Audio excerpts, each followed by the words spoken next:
Okay okay ఉన్నాయి అంటే ఇప్పుడు ఈ సినిమా ఏంటంటే వాస్తవికాలకి చాలా దగ్గరగా ఉంటుంది. మనం రోజు న్యూస్ లో చూసేటివే, ప్రతి రోజు న్యూస్ లో చూస్తాం, పేపర్ చదువుతాం. ఇప్పుడు ఇలాంటి అరాచకాలు ఎక్కువైపోయాయి.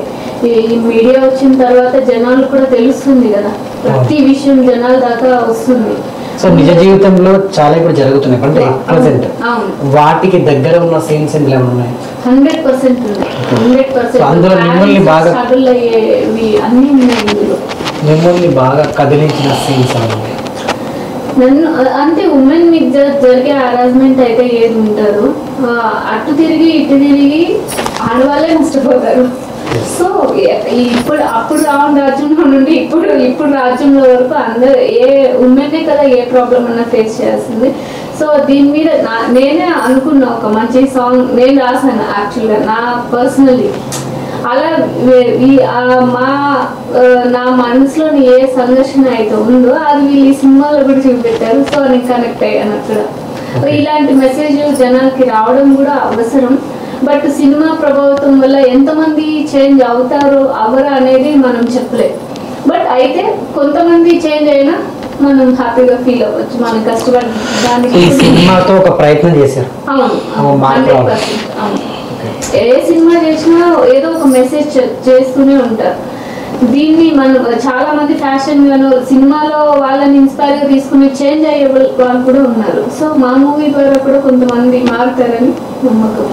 Okay fine. So coming to me director గారి గురించి ఏం చెప్తారు? చాలా మంచి డైరెక్టర్ గారు.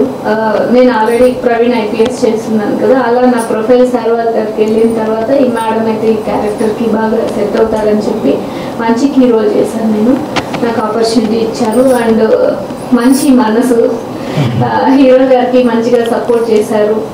నా మేడం వాళ్ళు కూడా చాలా అందరికీ ఫుడ్ పెట్టడం కానీ అలా ఆమె సపోర్ట్ చేశారు. అందరినీ మంచిగా చూసుకున్నారు. అంటే మేము డైరెక్టర్స్ మీరు ఆర్టిస్టులు అలా చిన్న పెద్ద తేడా లేకుండా లైక్ ఒక ఫ్యామిలీ. మేము చాలా అంతా ఫ్రెండ్స్ అయ్యాం బాగా. హీరోయిన్స్, హీరో, విల్లన్ అందరం కలిసిపోయాం. మంచి ఫ్యామిలీ అయితే దొరికింది నాకు ఈ సినిమా ద్వారా. సో ఈ మూవీలో మీ పాత్ర ఏంటి? సార్ నాది ఎట్లా అంటే ఒక సినిమా తీసుకుంటే ఈ ఐటమ్ సాంగ్స్ కొద్దిగా ఇప్పుడు కీలకం అయిపోయినాయి కొన్ని సినిమాలలో. అంటే మనం చిన్న సినిమా తీస్తున్నాం అంటే వదిలే అని డైరెక్టర్ ఆలోచించకుండా ఒక ఐటమ్ సాంగ్ పెట్టాను. అది ఎట్లా అంటే అతనే లిరిక్స్ రాశారు సార్ గారు. అవునా? ఓకే. సార్ డైరెక్టర్ గారే లిరిక్స్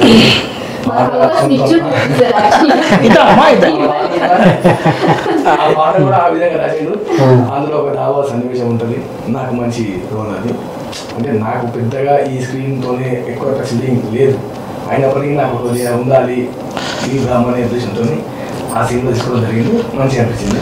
అది ఒక ఐటమ్ సాంగ్ వచ్చేటప్పుడు డాబాలో ఉన్న సీన్స్ ఉన్నాయి. అయితే ఉద్యోగం చెప్పాలంటే సార్ ఆ సీను అతను తెలియదు, నాకు తెలుసు.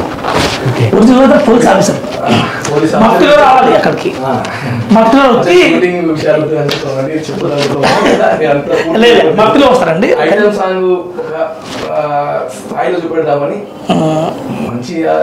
మఫ్టీలో వచ్చి గంజాయి అని డ్రగ్స్ అమ్మే వాళ్ళని వాడే వాళ్ళని పట్టుకోవడానికి కొంచెం ఒక చిన్న స్కెచ్ చేసినమాట. ఆ స్కెచ్లో వచ్చి పోలీసులు 6 పోలీసులు వచ్చి మఫ్టీలో వస్తారండి.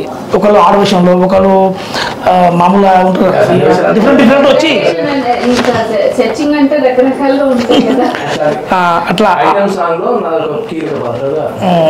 కొత్త వాళ్ళకి చాలా మందికి ఆపర్చునిటీ ఇచ్చారు.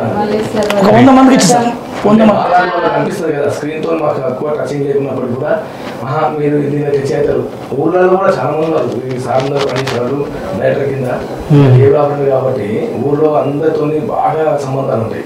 అందులో ఏ స్థాయి అంటే ఉత్తరాంగి స్థాయిలో ఉన్న వాళ్ళు ఎట్లా అంటే వాళ్ళకు ఈ స్థాయి స్క్రీన్ వాళ్ళని తెలియదు, కానీ అతని వేషధారణ చూస్తే ఈ క్యారెక్టర్ కింద సెట్ అవుతాడు అనేది తీసుకొచ్చి మంచి వాళ్ళతో